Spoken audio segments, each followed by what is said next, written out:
如今看日本的军国主义集团推出来的搞事独苗这张牌啊，真正的用法原来是为了自己再一次的赌国运和军事冒险祭旗。纵观整个日本的历史，这个资源匮乏、饱受天灾折磨的孤岛的路径依赖，就是活不下去了就赌一把，输了也是赢了。那用来祭旗的畜生嘛，那是他的光荣。川普打给高市的电话，与其说是敲打，现在看都不如说是一种划清界限。从近期爆出的日本对于战争的准备来看，从准备万能血浆到长期囤积超过47吨的可制造武器的放射性材料布，从以增加凝聚力为由推动复辟大佐军衔，到试图修改无核三原则，甚至开始制定战俘管理方案，从在距台湾110公里的与那国岛部署中程导弹、电子雷达战部队，同时推进130个弹药库的部署，到加速改装出云号和加贺号航母，完成 F-35 战机的起降测试，采购42架 F-35B 战机和战斧巡航导弹，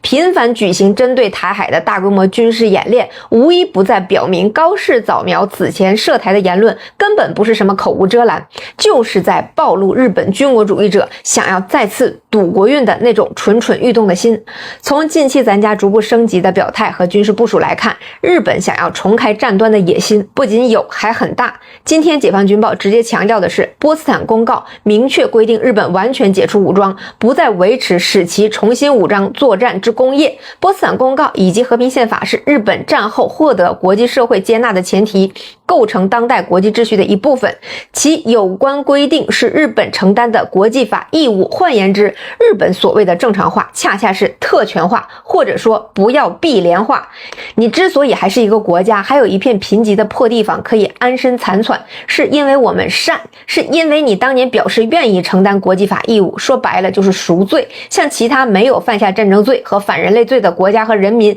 一样活着，你不配。在没有充分认识到自己的战争罪行，承担自己对全球尤其是东亚、东南亚人民犯下的历史责任之前，你日本凭什么要求跟其他国家一样？今天解放军报的措辞非常严厉啊，这里我引用一下原文。作为二战战败国家，日本理应深刻反省侵略历史，严格遵守相关国际法和和平宪法的规定，坚持永不再战，而不是背弃和平发展承诺，逆历史潮流而动，寻找各种理由妄图重走军国主义老路，那种将别国领土视为本国生存条件的荒谬逻辑和行径，中国人民不答应，中国军队不答应，全世界爱好和平的人们不答应，最终只会落得一个可耻的失败下场。实际上啊，这种警告中带着动员，动员中带着程序性的套路感，要不是我们比较讲武德，多一句废话都不想说，只想直接下场的那种态度啊，我认为传递的还是很到位的。尤其是看看咱家最近军方的官媒都有一种憋都快憋成磨完了的那种咬紧后槽牙的念经的架势。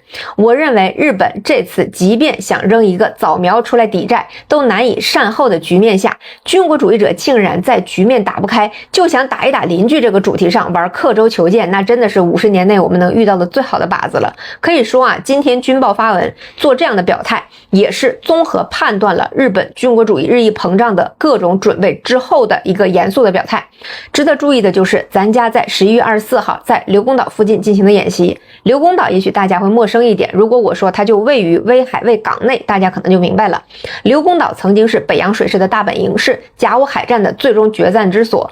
1895年，日本就是不宣而战，通过偷袭绕道超断威海卫的后路。威海卫之战直接导致了北洋水师15艘苦苦攒下来的军舰在港内全军覆没，甲午战败，割地赔款，从此中国的海军忍辱负重了100余年。第一艘航母舷号为16，含义之一就是为了继承此前在甲午海战中牺牲的15艘战舰的遗志。如今我们选在这里演练，其意义不言自明。我们很清楚日本一直以来自身困境就靠梭哈国运来解决的奏性，一贯的不宣而战，以小博大，证明了自身的价值之后呢，再向主子邀功，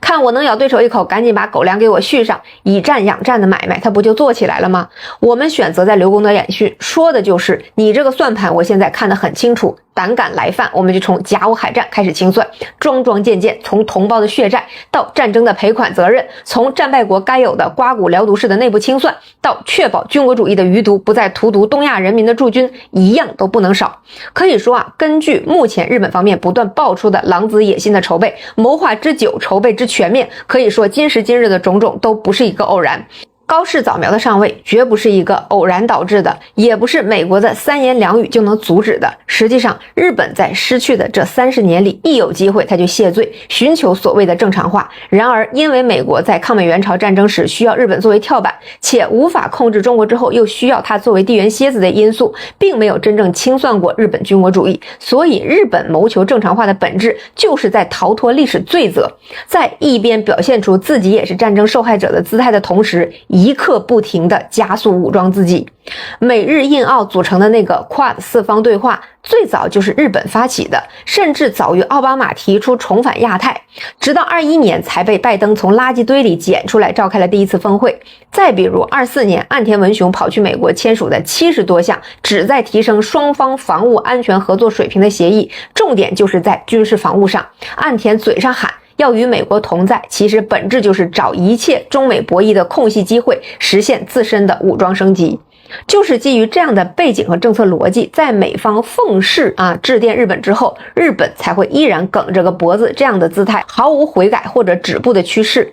也就是因为这样的趋势，我们的敲打和警告实际上正在升级为勿谓言之不欲也的筹备。可以说，日本选择要走的路从来都不是计划美军会保护自己，而是自己向主人证明有价值之后，自然会有股东来为日本战争买单的算盘。日俄战争时，犹太财团和英国买的单，购买了日本 90% 的战争债券。甲午海战是英国和德国买单，侵华战争很长一段时间是洛克菲勒家族提供90%以上的钢铁和石油，福特梅隆财团都是日本的大股东。在日本的政治历史上，走投无路时铤而走险，每次都收一颇丰。在唐朝时，白江口一战，狗脑子都有了天朝文化的加持，开始长出了人脑子，学了1200年的本子，最大的愿望就是毁灭主人，成为主人。明治维新之后，对沙俄一战完全没有任何胜算的情况下，一招翻盘，就开始了对染指中国的一次次尝试。本质上，对于本子来说，漂在海上才是一切作恶的源头。因为匮乏，因为灾害，为了生存，任何恶行都有了合理性，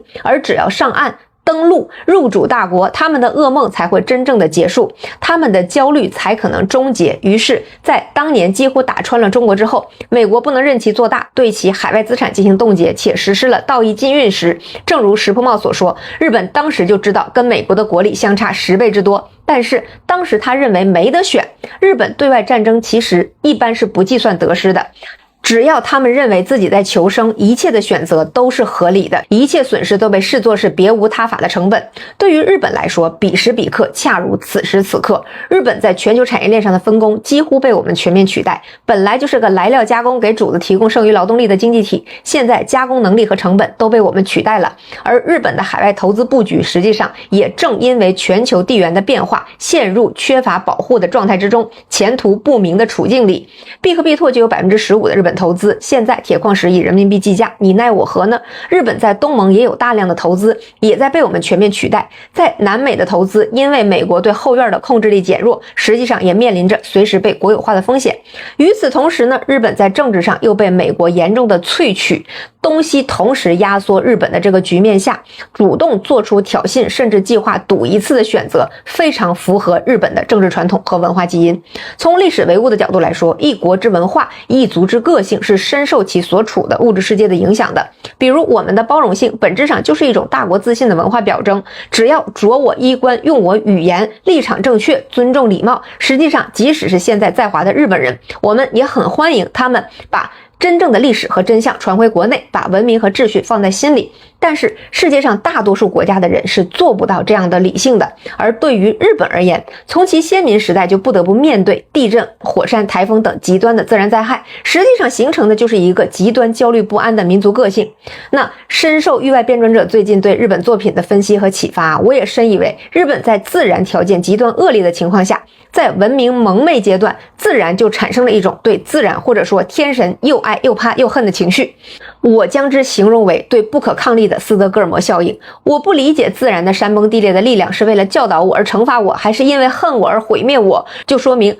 如果我幸存，我就对刚才还要毁灭我的神明充满爱意，同时我也不知道自己下一次会不会被毁灭，因此永远抱着一种没有明天的那种拼死的心态，时刻要为了活着拼了。所谓的日本的举与刀式的理解，或者哀物的美学，或者时刻把存亡事态挂在嘴上，时刻想要梭哈赌国运啊，这些根子都在这里。爱上自己的毁灭者，与之共生，这样才能消化自己所承受的伤害，并且美化这种伤害，是一种特殊的爱。这就是被绑架者的斯德哥尔摩心态。其实本子对于自然的无能为力和对大国的乖顺屈从如出一辙，将伤害理解成爱的同时，其实也将爱以伤害表达了出来。所以日本社会里才会有那么多的骚扰案件和奇葩的行为逻辑。我为你好，所以我侵略你，这种奇葩逻辑啊，在日本自身看起来特别合理。本质上，斯德哥尔摩心理是一种通过共生来获得减轻焦虑感的选择。日本的各种神明，从航天器之神到美发之神，这所谓的800万神明，反映的是日本社会对于世界的刻板理解。我无法理解内在的规律，无法把握它，所以无法解决问题。于是我就像古人祈雨一样，重复一种模式。对当年的中国和对现在的美国也是如此。我恐惧你，于是我选择与你共生，通过被你打击，被你占领，这就是美日之间的关系，以爱的形式包裹着恨的内核。而现在当共生无法缓解它的生存焦虑时，美国开始收缩，回到拉美。日本的政治经济空间被压缩时，主动选择梭哈对于日本来说几乎是最顺理成章的选择。所以石破茂对于日本2战决策的评价就是，当时都知道是冒险，但是谁叫嚣的最凶，大家自然就会听谁的，最后赌上自己的全部命运，要么搏一条出路，要么再接受一次严厉的爱。如果说美国打仗的声音是会计算一下成本和收益的，那日本头铁往往是一种自我催眠式的狂热，跟自己说我别无选择。对于乌克兰来说，被俄收编是快速入场的办法，也许是个笑谈，但是对于本子来说，一直以来就是活在与自然与大国的威胁之中的。被东大清算换一个更厉害的爸爸，未尝不能是一个选择。所以近期我们现在的表态，无论是官方向联合国递交信函，提出敌国条款以及琉球的法理基础，还是重申波茨坦公告，有针对性的进行演习，都是在明确的告诉日本，也许曾经的每一次你都赌赢了，崩溃之后带来了意想不到的繁荣，但是这一次如果你敢赌，敢继续基于历史和民族的惯性搞偷袭搞扩张，我们必不轻饶，并且会一并清算。现在话说的越明白，到时候账算起来就越名正言顺。